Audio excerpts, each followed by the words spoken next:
sorry. Fuck it. No, I'm sorry, guys. I can't do this. I won't do this. I was going to do this review with all these sketches with the gatekeeper and the black hole and try to review Bloodwing's Pumpkinheads Revenge, but you know what? I can't.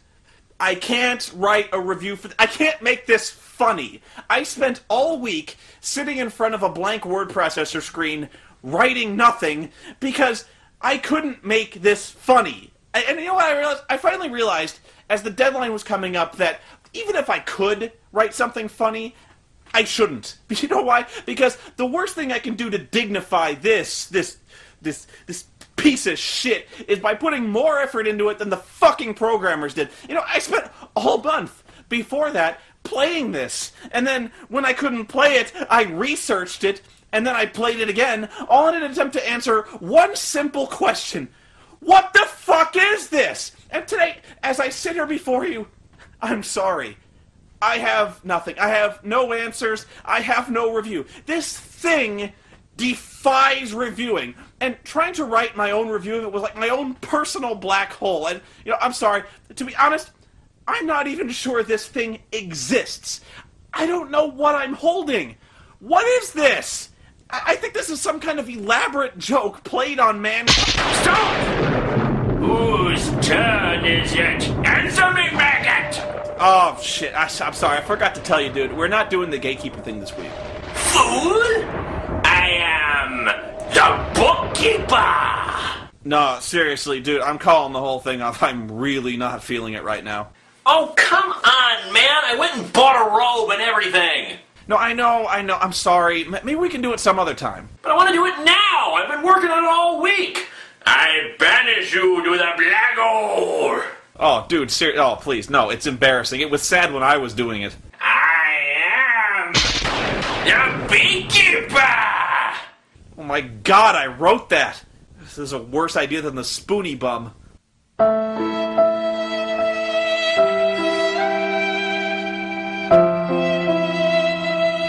Okay, well, I suppose I should tell you something about this game, but I warn you now. The tale of Bloodwing's Pumpkinheads Revenge is long, cryptic, and incredibly stupid. I have never before wasted this much time on a project this pointless. And believe me, if you sit through this review, you will be truly dumber for having experienced it. You know, I feel sorry for you, and you didn't even have to play it. It's that fucking bad. I guess we should start where I started, when I was sifting through the software racks at a used bookstore for old shitty games, specifically FMV games to fill out the series I was doing. And that's when I found this one. Yeah, $3 fucking. I still feel dirty and cheated like I paid to have sex with a monkey. A dude monkey. Anyway, when I bought it, this was exactly how it came. It didn't have any instruction manuals or anything, so this is exactly what it was like to jump right into it.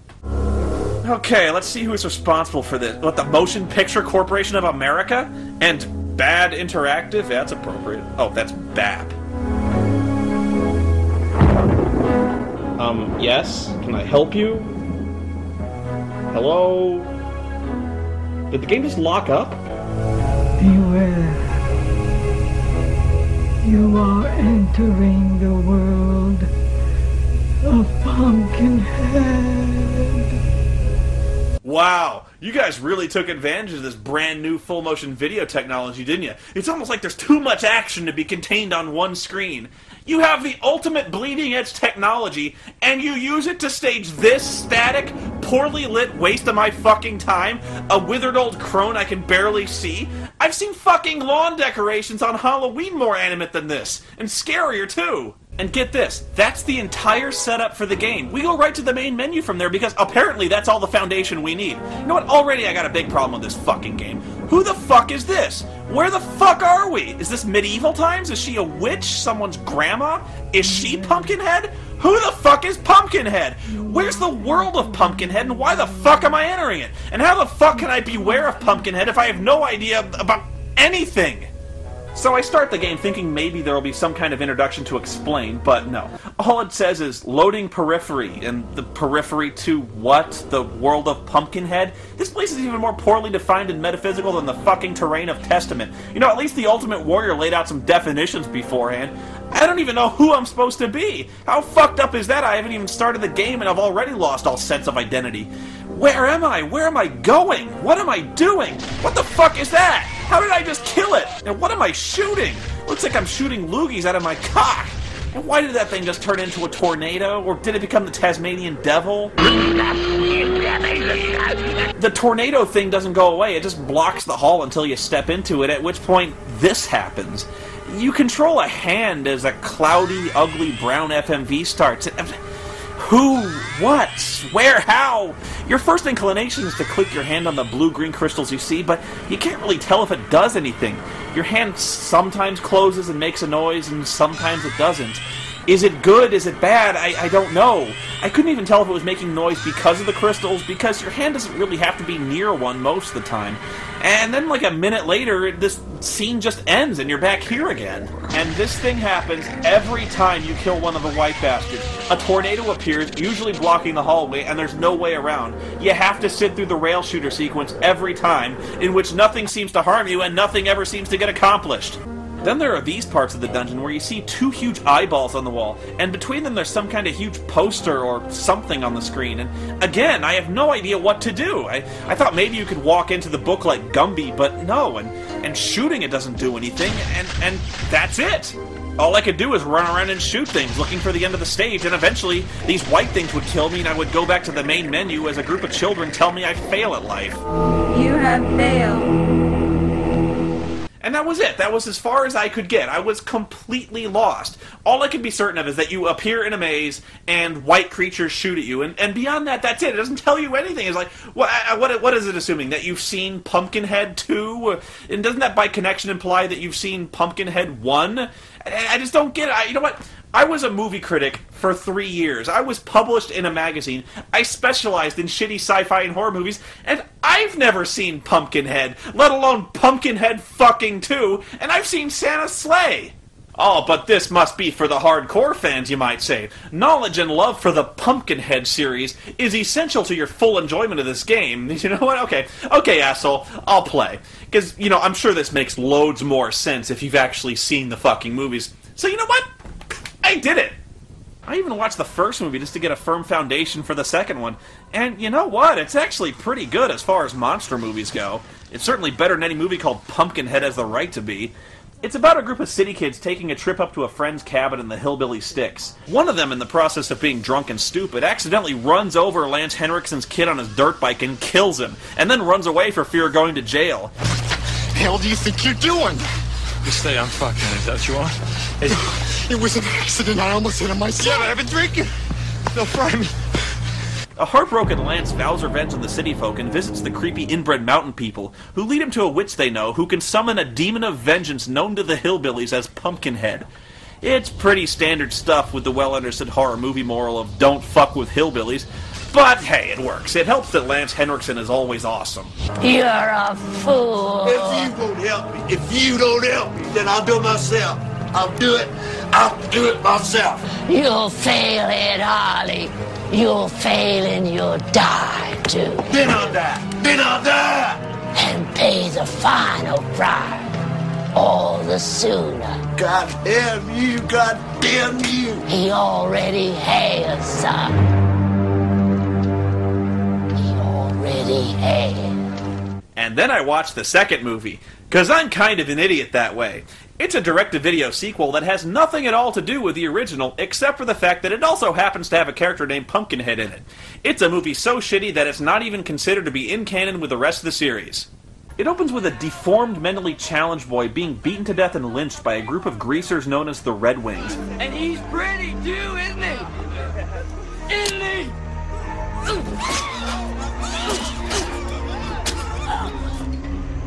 Drop him!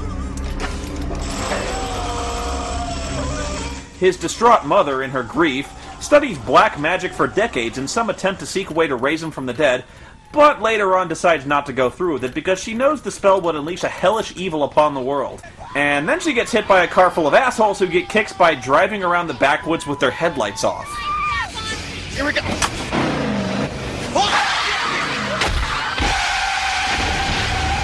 They all look so surprised that just happened. Hey guys, I know how we can have some fun.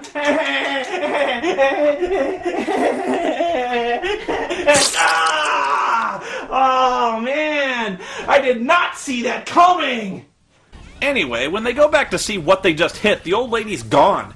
Damn, that's one tough old bat. You know, if we were playing Rifts, that's what you'd call roll with impact. So they decide to go wandering around the woods to find where she lives, and inside they find all of her magical tchotchkes, including the stuff for her resurrection spell. The old lady, who I should note at this point is not related to the witch from the first movie in any way, catches them looking through her stuff and warns them that the spell is evil and dangerous. You don't know the evil you are conjuring, boy. Well, if it's so evil, why in the hell did you leave it in the middle of the fucking room? They also discover the old lady is blind, which begs the question what she was doing crossing the fucking highway. She tries to stop Danny from taking the magic stuff, warning him again that it's evil, so he cranks her over the head with a fucking flashlight and accidentally torches the cabin with her inside it. Damn, I don't think I've ever seen a character in a horror movie turn that dickish that quickly. Not content to plow over a blind woman in his car at 80 miles an hour, he then proceeds to steal her shit, drill her in the back of the head with a fucking maglite, and then burns her alive, and all this to steal some voodoo trinket that Punky Brewster here recognizes from those New Age books that girls like to read when they're in their high school Wiccan phase of their lives. No, really, that is Punky Brewster, and it's probably the only reason that anyone has ever heard of this movie. It's the answer to the question, hey, has Soleil Moon Frye ever been in any movies? And yes, this is post-breast reduction, you pervert, but, hey, Soleil, if you're watching, I'll answer the question I know is on your mind right now, my sun, my moon, my starlit sky. I would still take your sexy ass to Space Mountain and then bust my second nut in those beautiful boobs of yours. I don't care how big they are. Woo! Space Mountain is my penis. So the kids run off to the nearby gravesite and start to exhume the old lady's dead son so they can cast the spell because, kicks? Let's do this. Danny, are you sure? No turning back now. Yeah, right on, man! There's no turning back now! Wait, why? Actually, there's every opportunity to turn back now. We could just stop digging and go home. And in fact, we could literally turn back now. But they don't, and sure enough, the spell raises the kid as a giant killing machine who, again, has nothing to do with the original movie's Pumpkinhead, who starts murdering the people who murdered him, as well as anyone else he sees. I think the best part of this movie is a cameo by President Bill Clinton's half-brother, Roger, who plays Mayor Bubba. And yes, he is one of the best actors in this movie. But you must have heard the talk that maybe what we're dealing with here ain't human. Seriously, you have got to love the Mayor Bubba character, who spends the entire third act of the movie trying to prevent the sheriff from killing Pumpkinhead. Why? Because he thinks having an unstoppable mythic demon indiscriminately killing people would be good for tourism. Do you believe that? Well, of course not. But a lot of folks do. A lot of tourists do, if you know what I mean. No. I can't say that I do. Well, I guess it makes sense. I mean, Crystal Lake has Jason Voorhees, and yet that doesn't stop people from signing up for summer camp every fucking year. Well, let me put it this way. The Loch Ness Monster, the Abominable Snowman, Bigfoot, that stuff is big business. The way I see it, this thing could put us on the map. Now, I got a couple of guys from the National Enquirer all set to come down here. People have died here, you know, and you do know that, don't you? Tragedy, ain't it? Well, so is the budget of this here town. You get my drift? So let's think about how much that helped us understand what's going on in the video game, shall we? Let's say on a scale of 1 to 10, I'd give it about, fuck all. At no point do you see anything to do with dungeons or shooting white demons with snot at any point in the movie. I mean, I didn't know anything about this game, so that meant I actually had to do some research on it. And by research, I mean I checked Wikipedia, but guess how much I found? Nothing! Fucking nothing! I found an entry on the movie, though. Can you guess how long it was? 1 sentence. This is the most obscure fucking game I've ever played. There is virtually nothing on the internet about it. GameFAQs has an entry, but it's completely blank. There are no walkthroughs, no hints, no details, nothing. All I was ever able to find was a short text review someone had written, a brief video capture on YouTube, and a few sites that have the blurb from the back of the box. I even checked the software developer's website, and all it had was a few 60-pixel wide screenshots.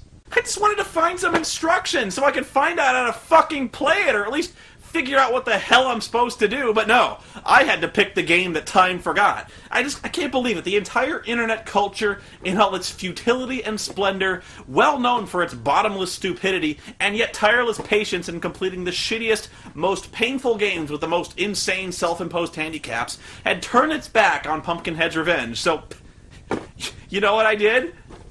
I bought another one. I mean, I had to get a look at the instruction book so I could see how it could possibly explain all this horse shit that happens. You have no idea what I had to go through to find a copy of this game with the box and the instructions still intact. This game is rarer than the Holy Grail for, like, the Antichrist. The tormented spirit of Pumpkinhead has been let loose to seek vengeance among the living. Unfortunately for the poor souls of Farron Woods, they have nothing better than you to stop him. Hey, that's neat. I paid money for this game and it insults me. Kiss my ass. Congratulations, you've just been made Keeper of the Spirits. Your job: save souls and protect the innocent. Along the way, you'll have to deal with currents of energy, seas of lava, and an endless stream of evil adversaries, as well as throbbing background music that may remind you of your rapidly beating heart. Throbbing and heart-pounding music, huh?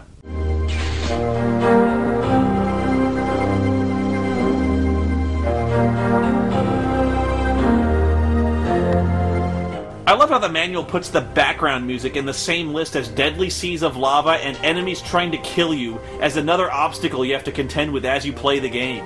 So dive in, grab your controls, and sink into the Netherworld, a demon land filled with, surprise, demons.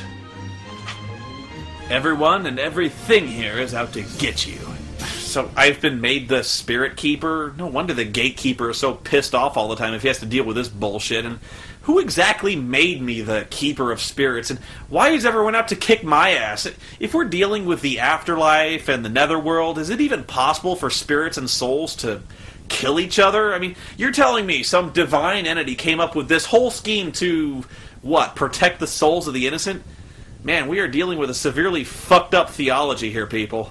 Here, the true source of power resides in the beautiful blue tantanic crystals. You can harness their power with the proper tools, but they can also destroy you. None of this happens in the movie! There's no Spirit Keeper, there's no Netherworld, there's no fucking tantanic crystals! Now listen up. These next few clues could save your wretched life. First, know that there are portals throughout the Netherworld. These portals allow you to step momentarily into the world of the living. Actually, you're stepping into the movie this game is based on. It's a horror flick, so expect to be horrified. Dude, I've seen the movie. I know better. Many of the objects from the world of the living can be brought back through portals to be used in the Netherworld. And that's the key to the game, is activating the portals, which I didn't know how to do before because I didn't know how to use the interface. Or, as the instruction book calls it, the Gronic Stone. What's the point? Carved across the top of your Gronic Stone are 10 empty settings which await Tantanic crystal chips. These chips hold the true power of the Netherworld. You have to click your mouse to activate your inventory mode, and activate the portal by click-dragging one of the blue stones from the top of the screen onto the movie picture. Obviously, right? You get crystals by going into the derm tunnels, whatever, and clicking on crystals as they pass by. Yeah, derm tunnels, I call them fucking busy work tunnels. Anyway, once you activate a portal, you have to sit through a clip of the movie, which doubly pissed me off because I just watched the fucking movie, and it sucked! The whole time you're supposed to be clicking around like a maniac, and occasionally you'll be able to grab an item out of the movie and add it to your inventory. More on that later, but basically this means you can't skip the movie clips because they're the whole point of the game. Tragedy, ain't it? The movie clips are scattered throughout the stage, and the way the stages are designed, it's not only possible you're going to watch the clips radically out of order, it's pretty much guaranteed. Yeah, the only other review I saw of this game accused it of being a Doom ripoff, and believe me, I wish it was. You know why? Doom didn't suck! The controls are like trying to run hip-deep in mud, and yet when you get on a straightaway, you can accelerate to an unbelievable rate. I spent half the game getting hung up on corners, though, and by the way, good luck trying to shoot things at long range. There aren't any alternate weapons either, just the cocksnot thing.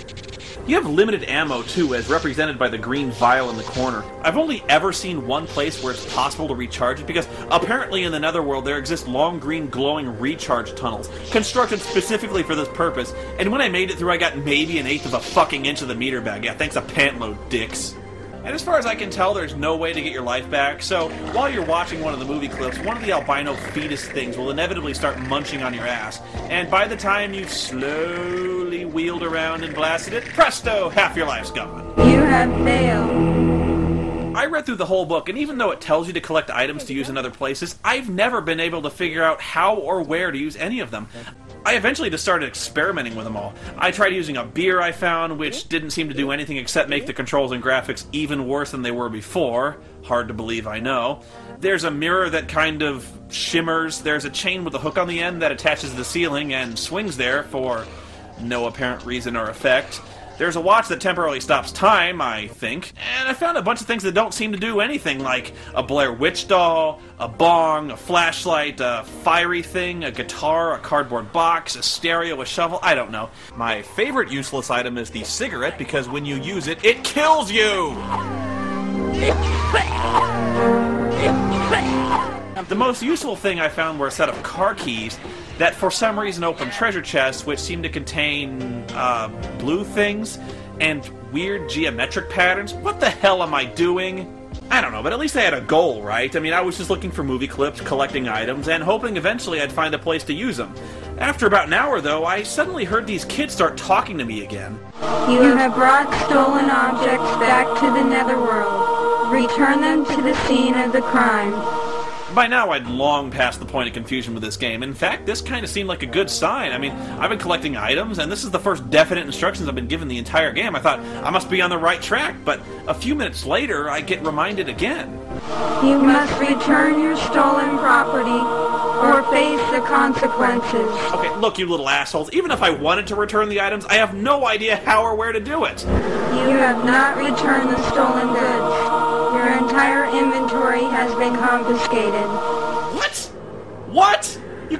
You wiped out my inventory? What? That's bullshit! That is bullshit! You have failed. You have failed.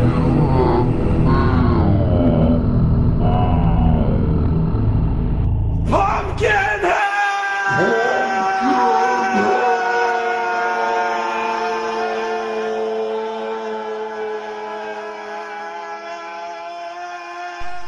Barry, did you hear that?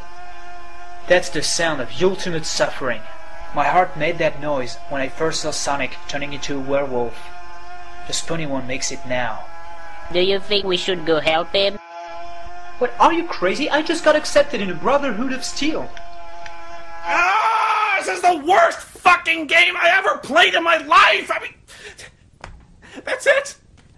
That's it. That's as far as I could get. I'm sorry, I am, but I couldn't get past the first fucking stage. I mean, what does this game want from me? I read through the entire book, it tells me to collect items, and now it punishes me for stealing them. I mean, and now it's seriously expecting to go back and watch their horrible fucking movie again so I can collect the items all over again? Fuck that noise. You know, if a demon ever wanted to take revenge upon this world, he couldn't ask for a better way than this. Because this isn't a game, it's fucking punishment. It's the most accurate simulation of a burning eternity in hell ever made. And you know what? There's a good side. There's a good side. You see this?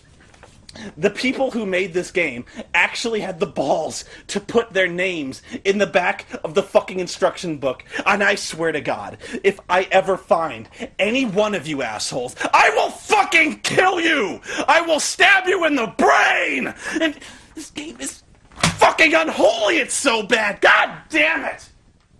Tragedy, ain't it?